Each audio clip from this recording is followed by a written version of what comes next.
Hey guys, how are we? Welcome back to the channel. If you're watching live or on catch up here on YouTube, say hi. Let me know if you are live or on catch up, or if you're tuning in on the podcast version. Hello. I know there's not technically the interaction, but if you do want to join in with the conversation, then I will put the link to the video version of this. You can come and join the conversation down in the podcast show notes. But hello, my name is Rhiannon Morgan. Everyone calls me Rhi, and today we're talking about ADHD.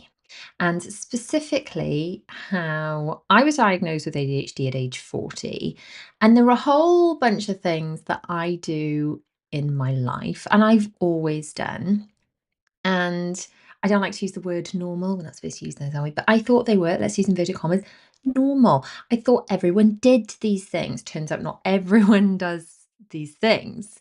A lot of these things we're going to discuss today are signs, symptoms of ADHD. So, very quick disclaimer before we get started. I am not a doctor. Even if I was a doctor, I'm not your doctor. And any advice you take on the internet needs to be backed up with, actual medical support from your own doctor. So if you resonate with every single thing I say in this video, it doesn't mean you definitely have ADHD, obviously. And if you resonate with very little of it, doesn't mean you don't have ADHD.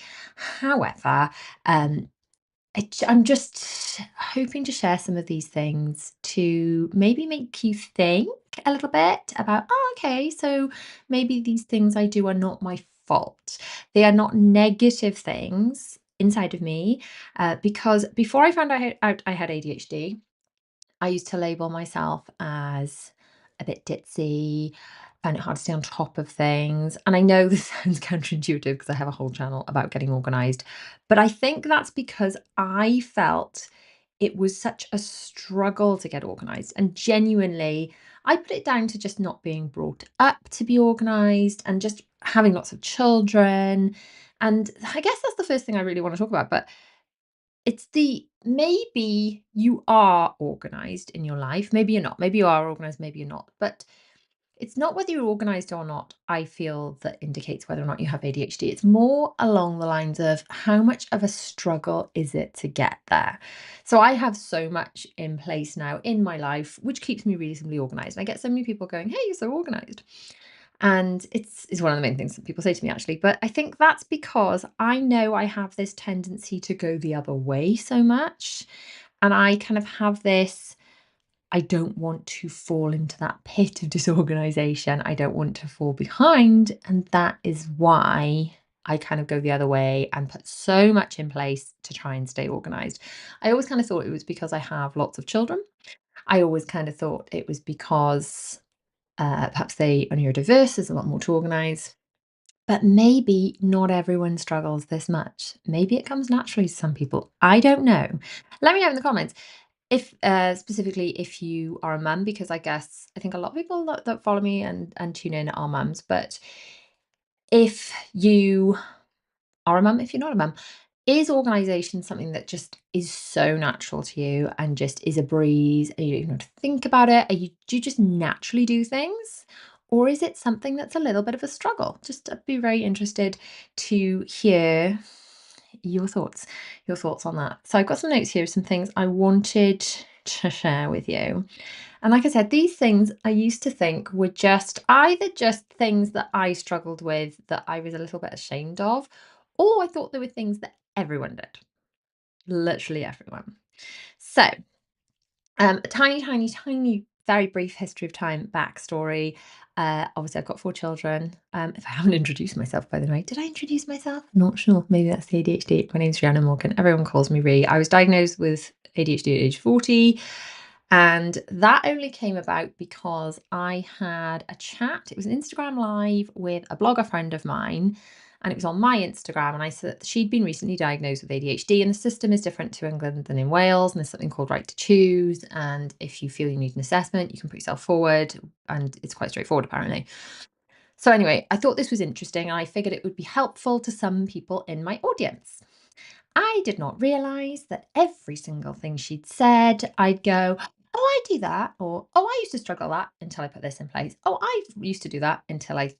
And it turns out that I have been accidentally creating strategies and hacks for ADHD my whole life. Turns out I thought I was trying to hack mum life.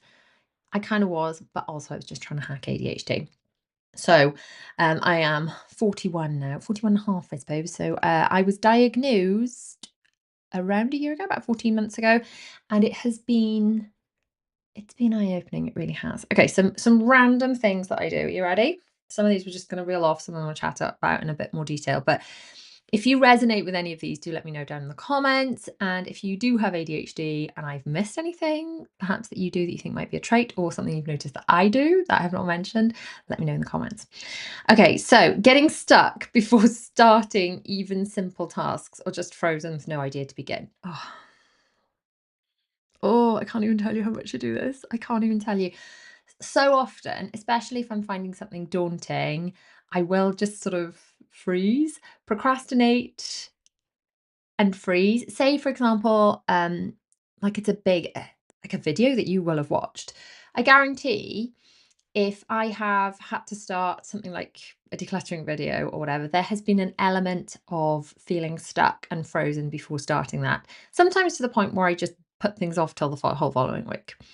And this is a little bit why I think I do my destructive decluttering method. And when I do find that momentum to get started, I tip things out to back myself into a corner in order to make myself continue, because I know I have this tendency where I feel like, oh, analysis, paralysis by analysis by paralysis by analysis, yeah, where I just feel stuck and I don't know what to do and I don't know, so I don't do anything. And that's why I do the tipping things out. So I guess another thing that I do that is an ADHD hack, an accidental hack, is backing myself into corners, because I know if something has to be done, I will do it.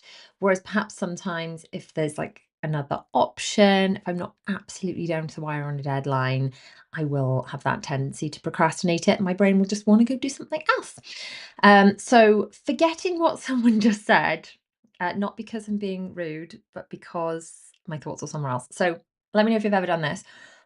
So you're having a conversation with someone, and I do notice that I have a natural tendency to want to interrupt people, not because I'm being rude, because I really don't want to be rude, but because I'm worried I'm going to forget what I want to say to them. So maybe they'll come up with something and I'll think, oh, I really need to tell them about this thing that just popped into my head.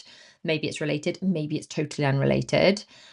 But my thoughts are like clouds in that you can't really catch them very easily and they drift off very easily. And I think I worry while I'm talking to someone, and so I'm listening to them and I think, oh, I need to tell them this thing.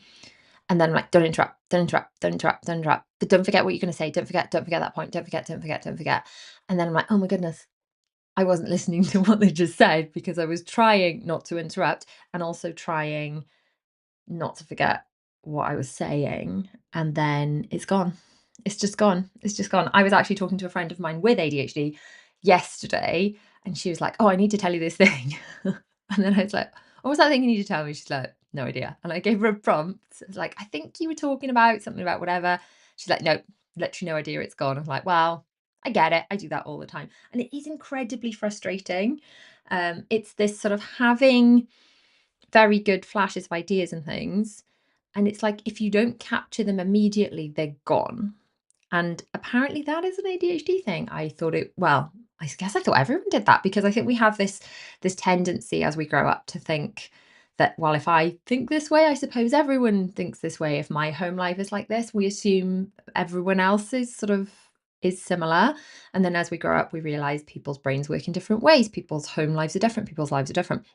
But yeah, I think I just thought that's how brains were. So, I mean, that being said, I think that's how a lot of brains are. And I think there are a lot more neurodiverse people than we realize. I know a lot of people do say, "Oh, why has everyone got ADHD all of a sudden?"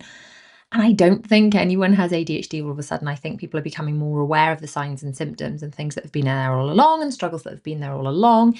And now people are talking about things on the internet and raising awareness of things.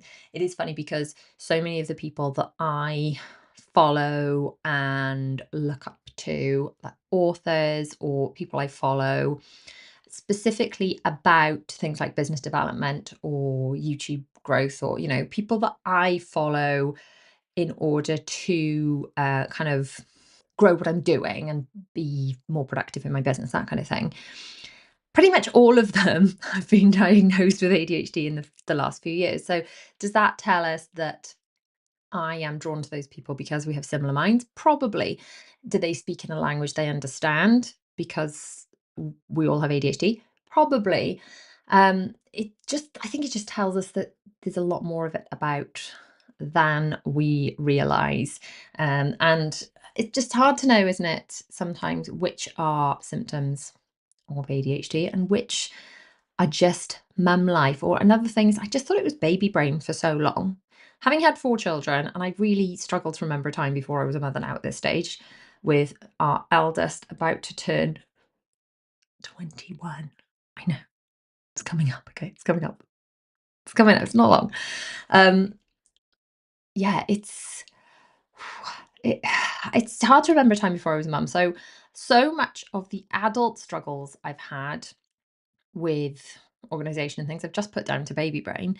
And before that, being disorganized, well, I was just a teenager, so I just put it down to that. Okay, back to some actual struggles, which is what we're supposed to be, discussing and talking about right here. Do let me know in the comments, by the way, if any of these are resonating at all. Okay, zoning out of conversations, I've said that one. Trying not to interrupt, concentrating super hard. Um, being hyper aware of people's facial expressions, body language. It's just picking up on moods, vibrations, and things like that much more than most other people that I know. So sometimes I will be hyper aware if someone seems upset. And then obviously I worry, have I upset them? So I do that a lot. And apparently that's a bit of an ADHD thing. And that can sort of be, it can be a little debilitating, if I'm honest, because sometimes you're like, oh, have I upset someone about this? And then you can kind of future trip about things. But also, obviously, it can be a little bit of a superpower in certain situations. It means often people with ADHD will pick up on people that have just got a bit of a bad vibe. And then down the line, it turns out that these said people were somewhat toxic. And other people hadn't realized and had been sort of taken in by them. And yet, perhaps the ADHD kind of radar has picked up on some of this stuff nice and early. Excuse me, just having a little drink, attempting to stay hydrated. Um, okay, so having that ability to really read people, it can it can be challenging when it's sort of thinking, oh, have my actions caused this? And really perhaps reading too much into things just because you've picked up on subtle differences in how someone's behaving. But also, it can be a little bit of a superpower in some ways that are totally unhelpful, such as pattern recognition and picking up on subtle things, subtle clues and things. So, for example, we're currently watching, it's ever so good, The Residents on Netflix, which is a little bit of a murder mystery, whodunit in the White House. It's really, really well written. It's a Shondaland production, so it's the same as Bridgerton and Grey's Anatomy and all that. Shonda Rhimes is amazing. Love everything she does. And the actress who stars in it is one of the girls from Orange is the New Black. So we're watching this, but obviously it's a mystery, and I'm picking up going, "Oh yeah, this is that clue means that's gonna happen." And kind of being able to pick up on patterns and recognition. It just sort of generally means you can guess the end of a TV show or film much quicker than most people. Now, that's not a super helpful superpower, but perhaps in life, if you can tune that into, it's like, how can you take these difficulties and make your life easier? How can you take these superpowers and channel them in your life? Well, maybe there are some jobs that would be really good for. I don't know. Like, I don't know anything about the stock market, but if you could take that pattern recognition superpower and maybe learn about the stock market, maybe that's what I should be doing. Maybe I should be playing the stock market and looking at pattern recognition there. But, just to use an example, that not all of these things are necessarily negative things. Because if we go back to a lot of the people I follow, so just thinking off the top of my head, one of them is a writer and a podcaster, and I've read all her books. And she recently has, that was the last few years, been diagnosed with ADHD. And it really, why is she so good at what she does? She's very creative, which is why she comes up with these amazing ideas. A lot of them like about business strategies. A lot of them are kind of hacks for business, which she's realized were hacks for ADHD. But ultimately, she's incredibly creative. Someone else I follow for YouTube strategy and growth advice, and she's got ADHD, and she's very bubbly, which means she's great on camera. She is very creative. So there are so many sort of, I guess ADHD gets so much bad press, but also it can mean there can be sort of superpowers as well that go with that. Okay, so some other things, some other ADHD things. Having just great ideas, but at the worst possible time. So I do come at I think I've probably got quite a creative brain, and I think a lot of ADHDers are kind of more starters than they are finishers. So I think people with ADHD, me especially, are quite good at coming up with all the ideas, not necessarily seeing through on them all, and not necessarily capturing them all. So I had about a month ago, had an amazing idea in the shower, but I did not immediately leap out of the shower and write it down. And I can't tell you what it was. I know it was good. I'm hoping one day it'll come back to me. But during, the few minutes I was finishing up showering and drying, it disappeared. It floated off. So that was horribly inconvenient. But having all these really great ideas does make it easier for me. So, I mean, I don't publicize it much, but I do some business consulting along the lines of like social media and things for small businesses. There is a button on my website somewhere under work with me, I think, if you want to look into that. And I just do not many of them, but I do some one-to-one calls helping people with their social media. And I used to do it a lot more. I used to do it while I was sort of starting out on YouTube and things. That was my main business. I did more social media marketing and helping other people with businesses and things. But that, I'm in a really good position as a person with ADHD to do that because people are bringing me their ideas and their problems. My brain is going like, all let's get all these ideas in. And I'm then able to hand them the ideas that I don't even have to write down because I just tell them the ideas and then I send them a recording of the call. So I don't even have to capture the ideas. I can just use my creativity and then give them the stuff that they have to go and action. So I don't have to do the follow through, which is the bit I struggle with. I can just do the creative ideas. So I don't know, maybe I should promote doing that a bit more because I do enjoy those. But yeah, so that's another an ADHD thing. Now we're going to talk about side quests. Okay, we're going to talk about side quests. Hands up if you were the queen of the side quest. Okay, my hand is raised if you're listening, not watching. Um, yeah, queen of the side quest. So a side quest for the for those that don't know is you should be doing this task A. Task A could be cleaning the kitchen. It could be editing a video like I was supposed to be yesterday.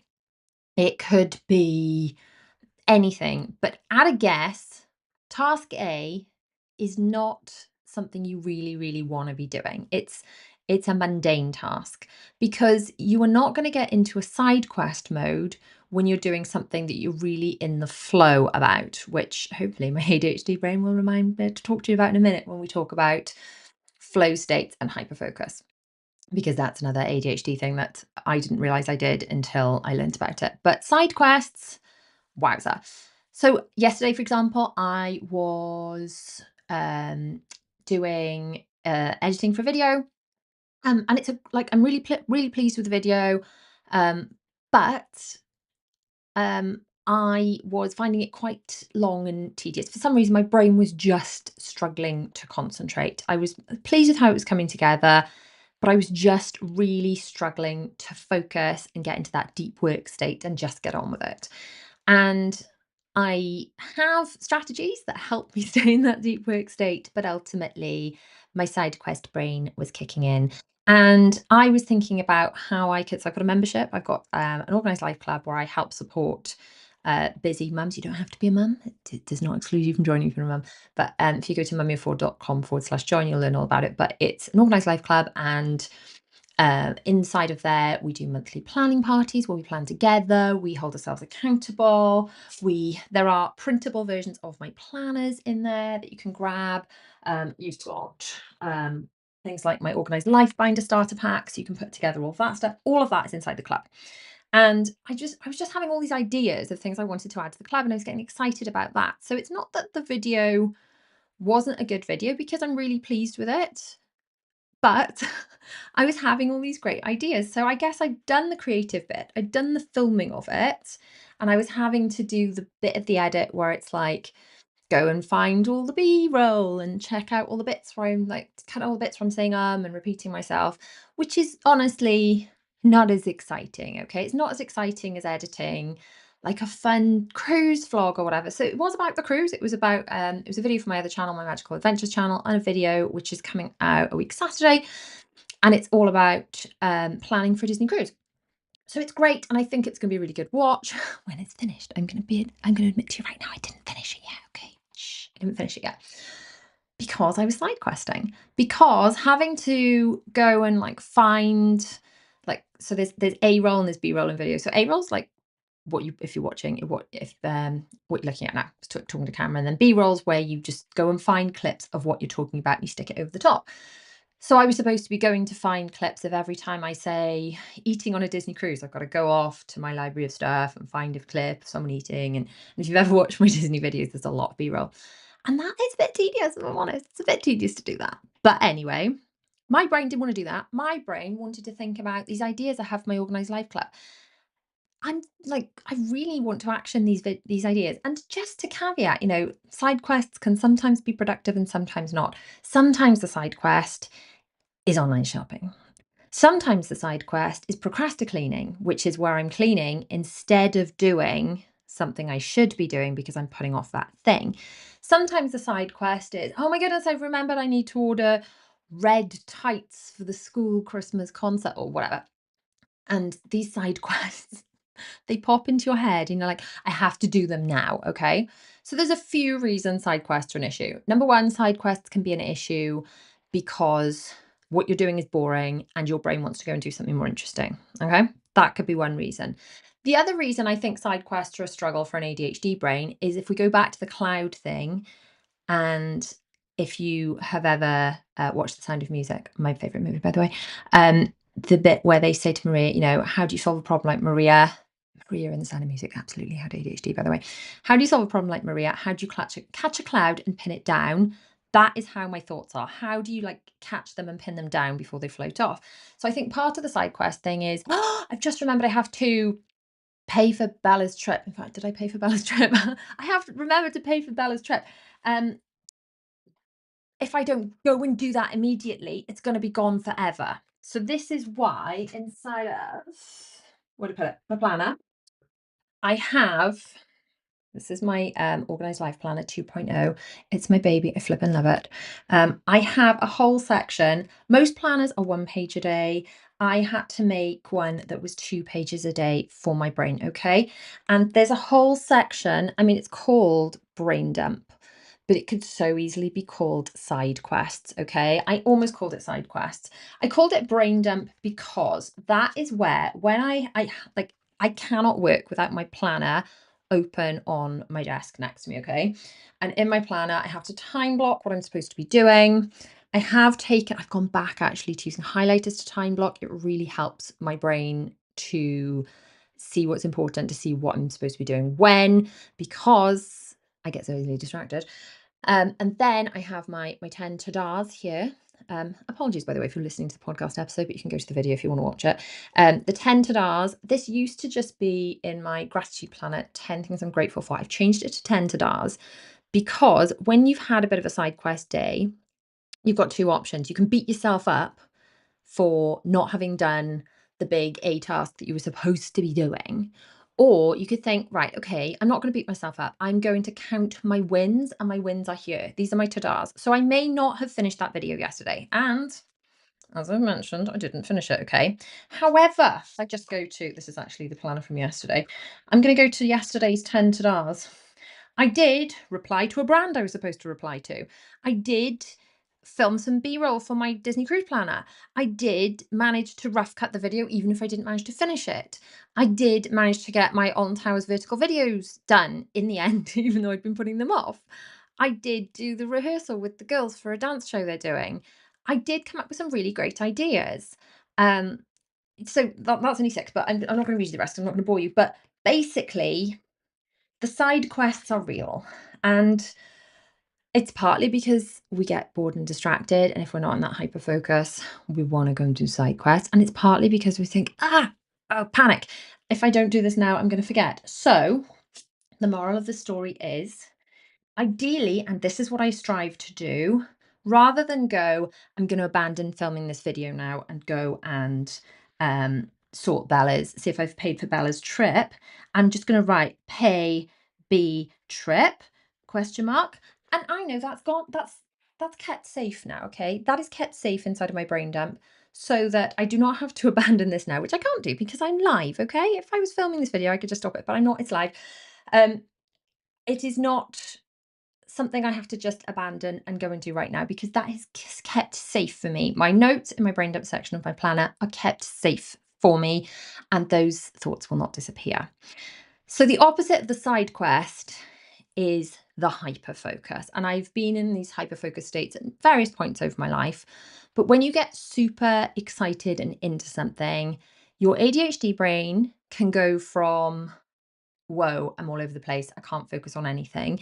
And it's not a lack of attention, it's attention on too many things, I think, which we'll talk about in a minute. But um, basically, the hyper focus, let me know if you've ever done this and say, you may have ADHD, you may not have ADHD, but really interesting, actually. Let me know in the comments.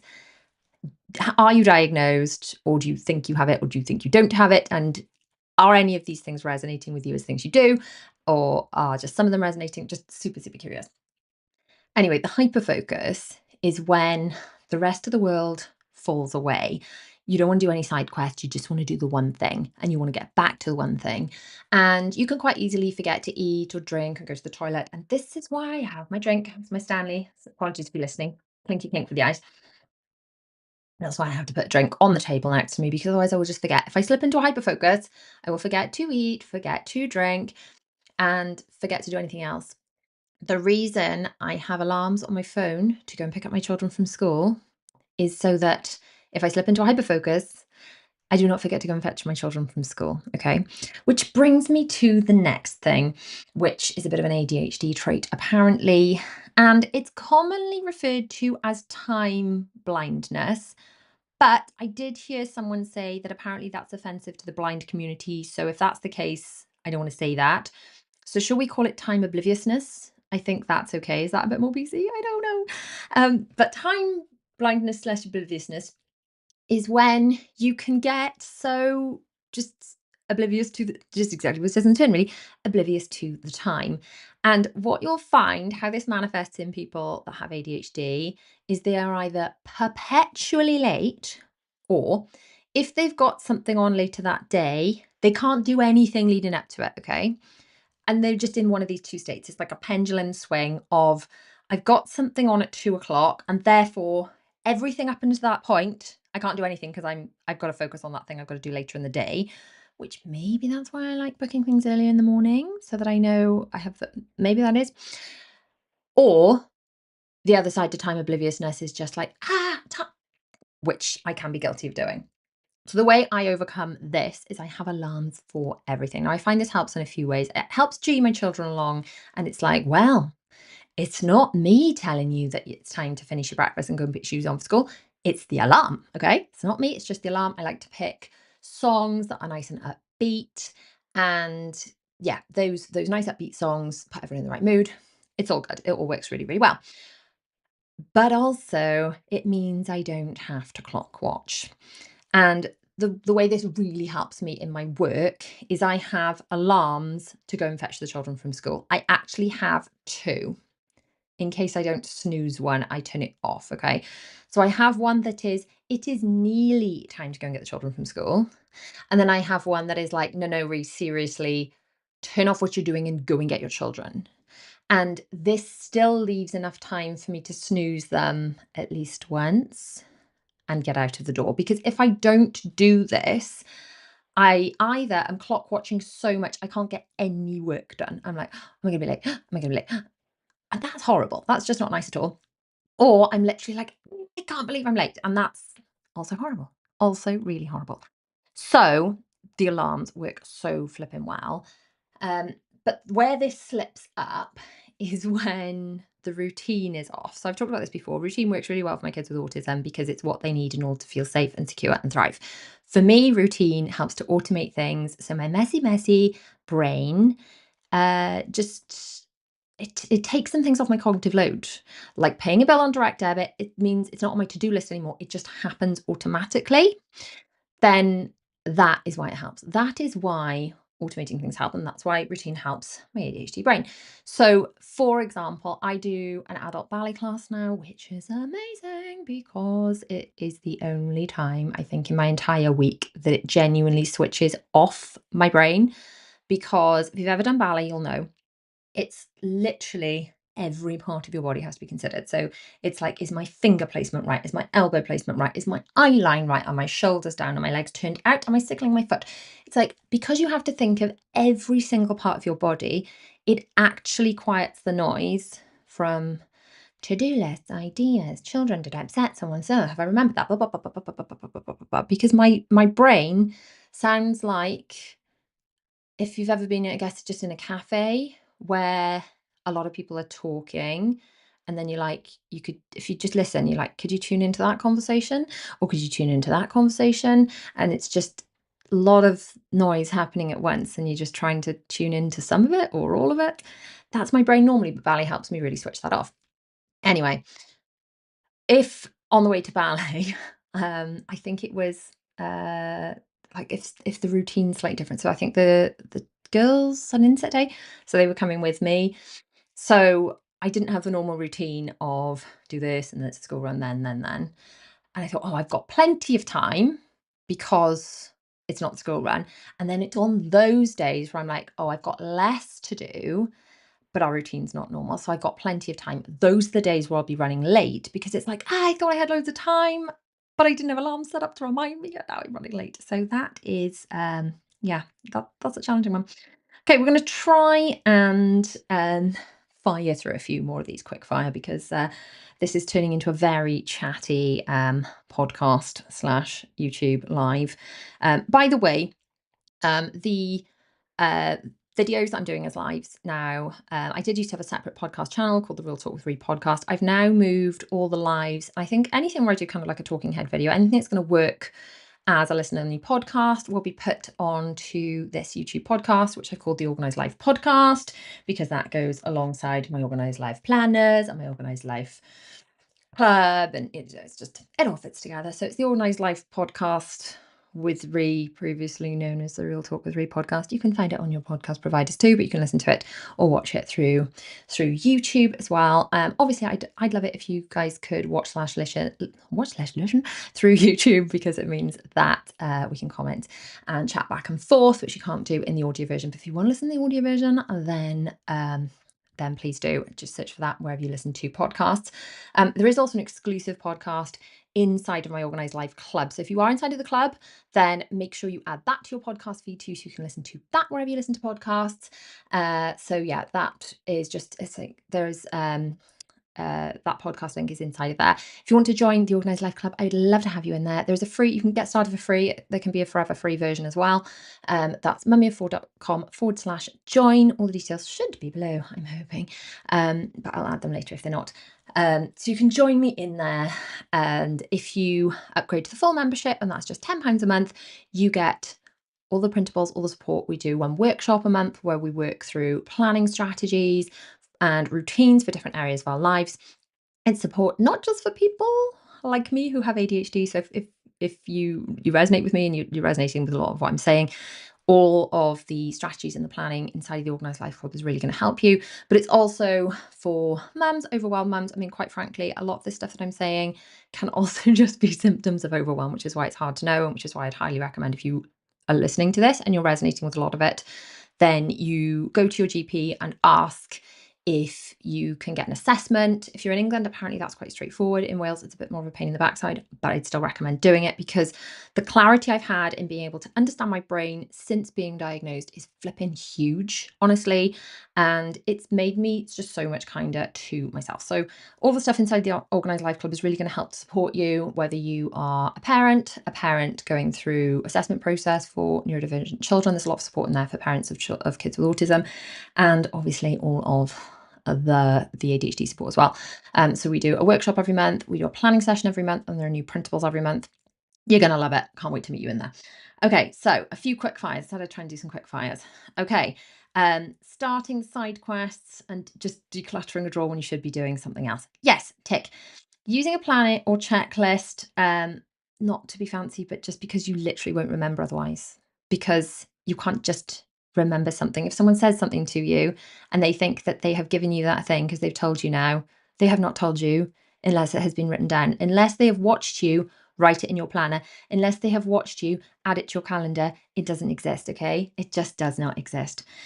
Being able to hyper focus on stuff, but only the stuff you're super really into. And this is why I guess it's probably the same for everyone, but I really only want my children to pick like GCSE options, A level options, and degree options, and careers, I guess, that they love. Because I mean, I personally just cannot tune in to certain things.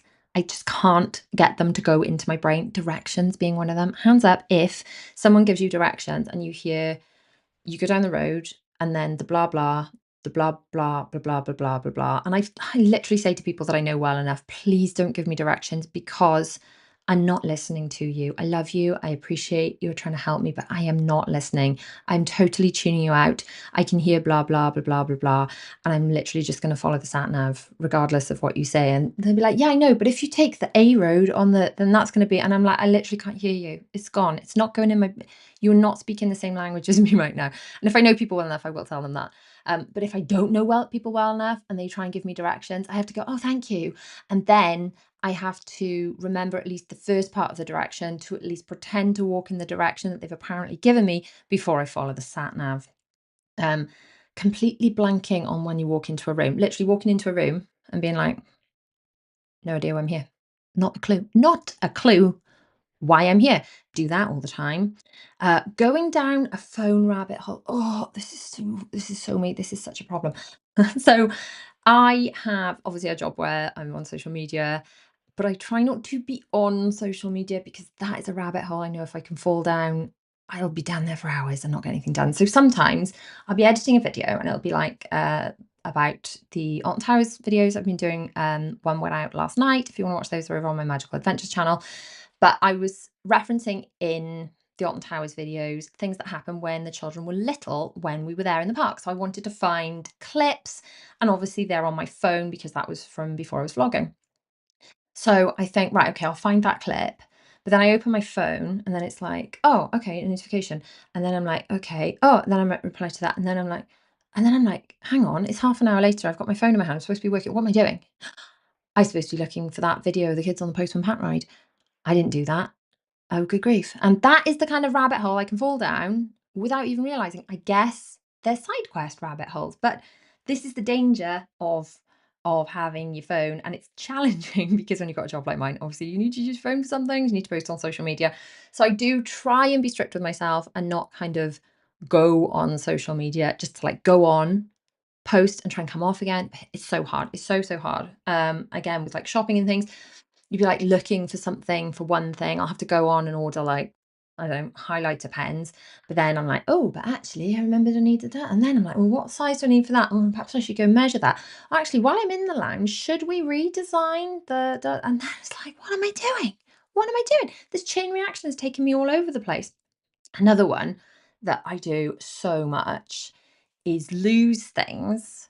And then when I find them, they're in the most random thing, or the most random place rather. And then when I find the thing, I remember how it got there and all the pieces fall into place.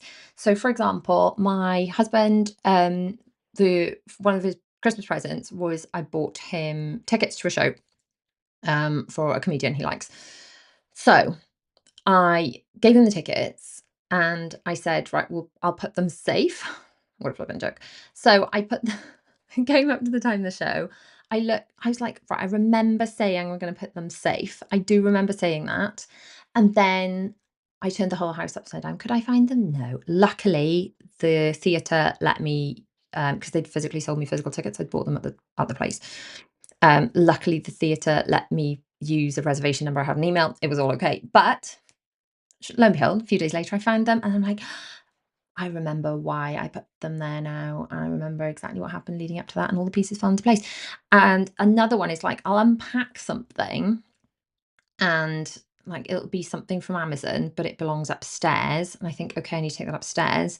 So I'll chuck it into a washing basket because that's going upstairs, but then something else will go on top of it. And then I'm looking for this thing and I cannot find it, cannot find it, cannot find it. And it's an absolute nightmare. But then when I find it, I'm like, oh yeah, I remember I put it there to get it up. It's a problem, okay? It's a problem. Not being able to proofread. Oh, guys, apologies if you've ever read anything that's got a typo in it from me. My spelling, not bad at all. Typing, not good at all. Ability to see own mistakes at time of writing, almost nil. I type quite fast, but it's not very accurate. Autocorrect picks up most of the things, but sometimes autocorrect's the wrong word. But then as I'm reading it back, because I know what I'm trying to write, my brain reads what I'm trying to write. If, however, I'm reading someone else's work, I can spot the mistakes really, really quickly because I don't know what they're trying to say, and therefore I'm reading it more sort of properly, and then I can see the mistakes.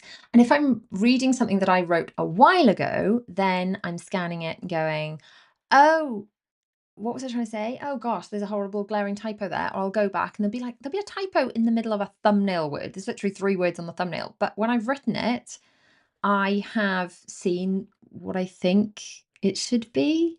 And I thought everyone did that, but no, apparently that's ADHD. Struggling with directions. I cannot visualize. It's the other thing. It's not just taking directions, giving directions. Places that I've been a million times before within my hometown, I could not, if you're like, really, I'll give you £1,000,000 to give me accurate directions to this place. I would struggle. Okay. I'd really struggle. Oh, this is another one. Trigger warning for this one.